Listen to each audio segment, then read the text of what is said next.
Dans le dernier épisode qui s'affiche juste ici, que je vous invite à regarder si vous ne l'avez pas fait, on s'était arrêté à 1984 Elo. Précédemment. Yes 2000 Elo. 2000 Elo. Ils sont là, ils sont là. Ils sont là les 2000 Elo, ils sont là. Il ne me reste plus que 2 parties pour atteindre l'objectif ultime des 2000 Elo. Dans cette vidéo, vous allez voir mes 2 dernières parties. Vais-je réussir à atteindre les 2000 Elo? Vous allez tout savoir.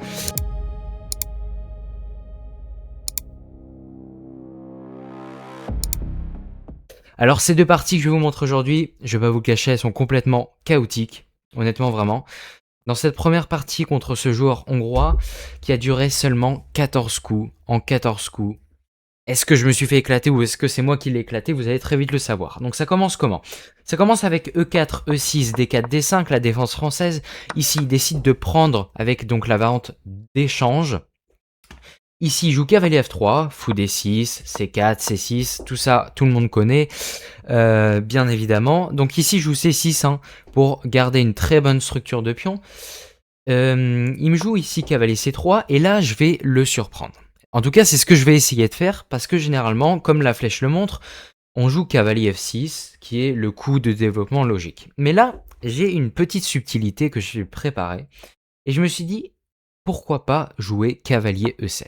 Cavalier E7, ça a un petit peu les mêmes fonctions que cavalier F6, c'est-à-dire de défendre le pion en D5, sauf que là, la petite subtilité, c'est que maintenant, quand il joue fou G5, qui cloue mon cavalier et qui menace de prendre le pion en D5, je peux jouer le coup F6.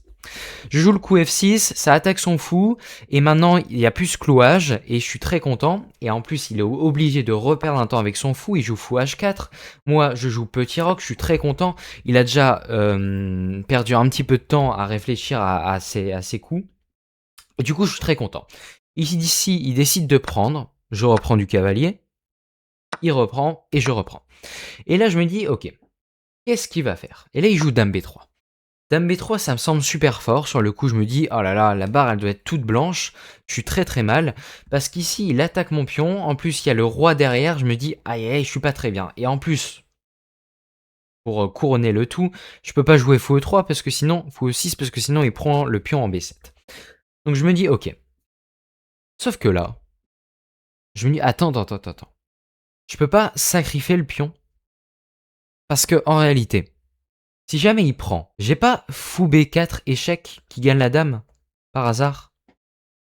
Donc je vois tout ça et je me dis, ok, on va jouer cavalier C6.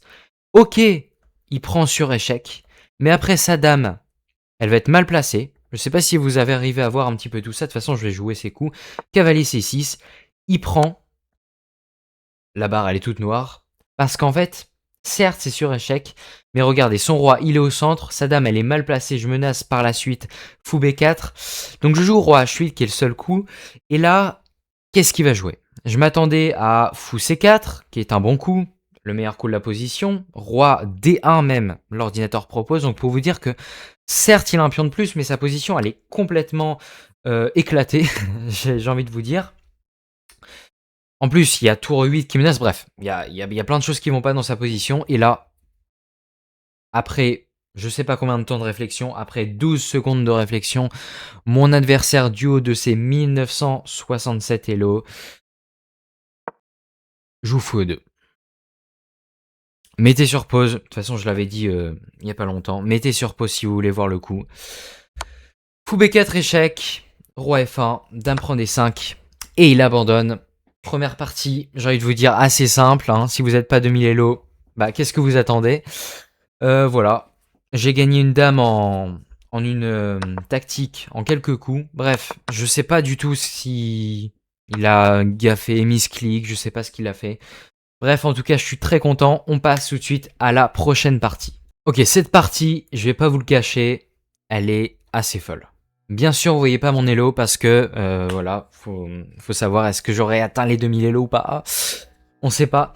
Bref, cette partie, elle a duré 52 coups. Et honnêtement, je m'y attendais pas. Honnêtement, je m'y attendais pas. Bref, on va démarrer tout de suite. E4, E6, D4, D5...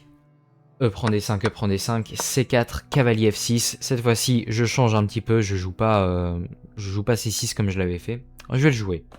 Je joue au prochain coup, cavalier C3, C6, voilà. Et là, je vous avoue, je stresse un petit peu. J'étais là, j'avais ma souris, je stressais un petit peu. Si je gagnais, je passais les 2000 Elo.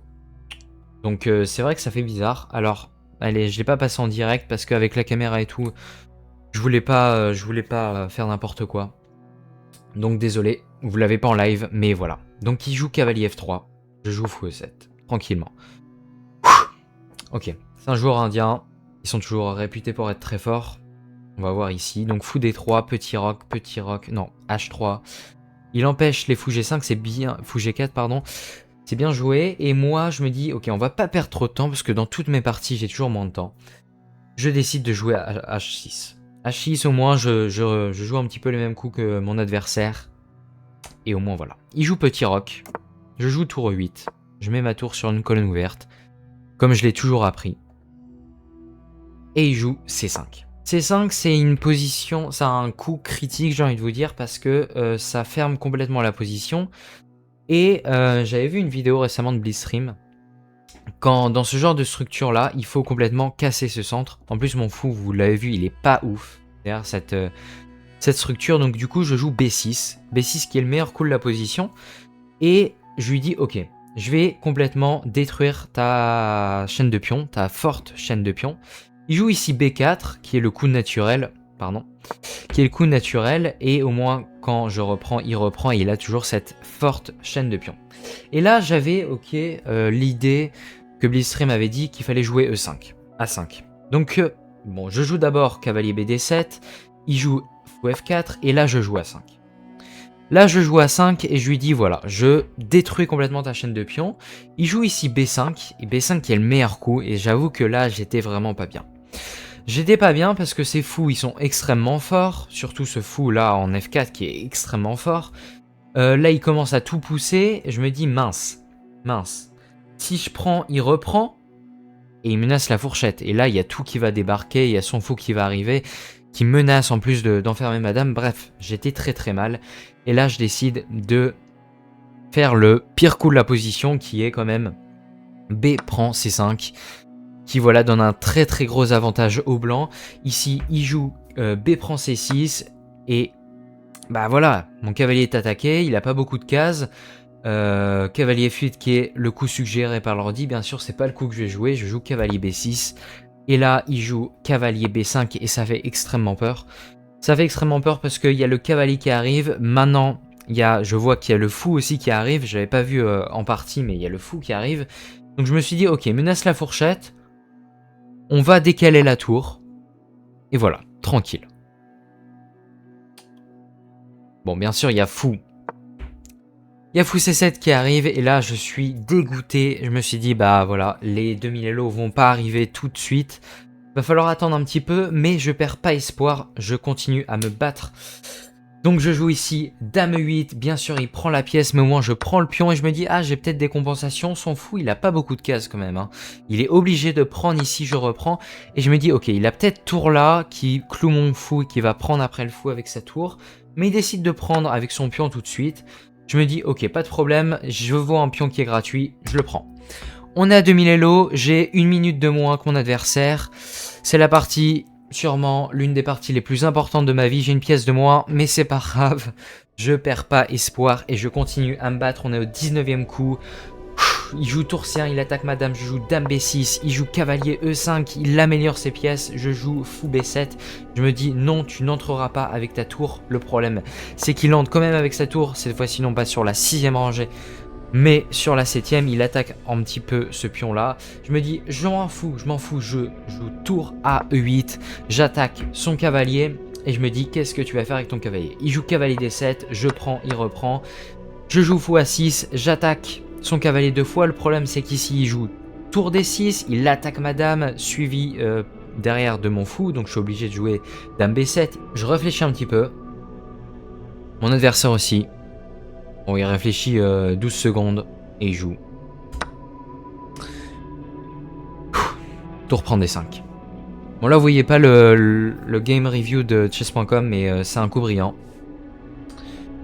Parce que je peux pas prendre, comme dans la partie que vous avez vue, je peux pas prendre, c'est toujours la même idée, hein, je peux pas prendre parce qu'il a fou H7 échec. gagne madame. Il défend son fou. Et j'avoue que je suis pas bien. J'avoue que je suis pas bien. Il a 3 pions de plus. J'ai 2 minutes de moins. Comment je vais faire? Comment je vais réussir à sauver cette partie? Ah, je sais pas. Moi-même, je sais pas. Bon, je joue assez rapidement. En 15 secondes, roi H8. Je me dis, peut-être à tout moment, il voit pas que sa tour maintenant est en l'air et qu'il a pu fou H7 échec.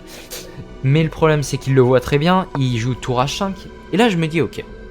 Est-ce que j'aurais pas G6 ici, dans cette position?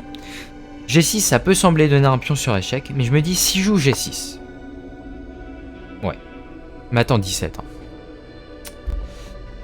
Si je joue G6 et qu'il prend. Et que je joue roi G7, que j'attaque sa tour et que j'attaque 2 fois son cavalier. Je me dis, il perd pas une pièce là? Il joue dame C1. Mais je me dis, mais attends. Ok, t'as peut-être du jeu sur mon roi, je sais pas ce que t'as, mais je gagne quand même ton cavalier. J'ai plus que maintenant qu'un pion de moins. Et mon adversaire là qui commence à réfléchir beaucoup, beaucoup trop même, il joue fou prend B5 avec 1 minute 29 de réflexion. Et là je me dis ok, je commence à reprendre le contrôle de la position. Il a joué un coup de merde, on va dire les termes, hein, il a quand même joué un coup de merde. La position qui redevient un petit peu assez blanche et assez noire, la barre en tout cas. Et voilà, il commence à réfléchir, il a déjà moins de temps que moi. Donc là je reprends un petit peu espoir. Ici je joue dame prend B5 à vitesse éclair. Ici il joue tour H4, je joue tour H8. J'essaye d'échanger les dames. Et là je commence à reprendre espoir comme je vous l'ai dit. Il joue dame A1, je joue dame E5 qui est le seul coup de la position. Il joue tour prend, je joue roi prend. Et là je me dis ok. En soi, si on échange toutes les pièces, pardon, on arrivera dans une finale où il aura un pion de plus. Mais à tout moment, je l'ai autant. Parce que je vous l'ai pas dit, mais il commence à de plus en plus à réfléchir encore et encore. Il a plus que 59 secondes. Et je me dis, je sais que c'est pas la plus belle partie, mais au moins, je vais avoir mes 2000 élos. Donc j'essaye ici de le flaguer. Honnêtement, on va pas se le cacher que là, je joue hyper vite et lui il réfléchit beaucoup trop. Il joue à 4 et là je me dis ok, on va essayer de centraliser un petit peu le roi. Je joue roi G8. Il joue dame prend, je joue tour prend. Il joue tour B1, mais c'est un coup de merde parce que ici je joue tour E4, il est obligé de revenir avec sa tour. Il joue tour A1, je joue roi G7, j'améliore mes pièces. Il joue ici F3, je joue tour B4. Il joue roi F2, je joue roi F6. Il joue roi E3, je joue tour B3 échec. Il joue roi F4, je joue tour B4 échec. Il joue roi G3, il a plus que 27 secondes. Je joue G5, j'améliore mes pièces. Ici, il joue tour A3, je joue roi G6. Il joue roi F2, je joue F6. Roi E3, F5, j'améliore mes pièces. Il a plus que 16 secondes à la pendule. Je joue ici G4, enfin il joue G4, je joue roi F6. Il prend, je reprends. Il joue roi F2, je joue roi F4. Et là, il a plus que 9 secondes et je me dis, ok, ça y est, la victoire est assurée, à moins qu'il me fasse quelque chose, je sais pas trop. À moins qu'il me mate, mais il n'y a pas un monde où il mate. Il joue roi G2, je joue tour B2 échec, il a plus que 6 secondes. Il joue roi G1, je joue tour B4, il joue roi G2. Ah, il veut répéter la position. Eh ben non, je joue roi G3 et ici, il tombe autant. 2000 élos. 2000 élos. Ça fait bizarre de voir les 2000 affichés comme ça sur son compte. Merci beaucoup à tous ceux qui m'ont supporté sur cette chaîne. Si c'est pas le cas, n'hésitez pas à vous abonner, ça me ferait extrêmement plaisir. J'essaye d'être de plus en plus actif. Voilà, donc 2000 élos, prochain objectif 2100. Hein. Pourquoi pas toujours augmenter Kevin Tran qui allait à 2300, Lissandre qui allait à 2400, donc pourquoi pas moi. Allez, on se retrouve à très vite pour de prochaines vidéos. Ciao, ciao.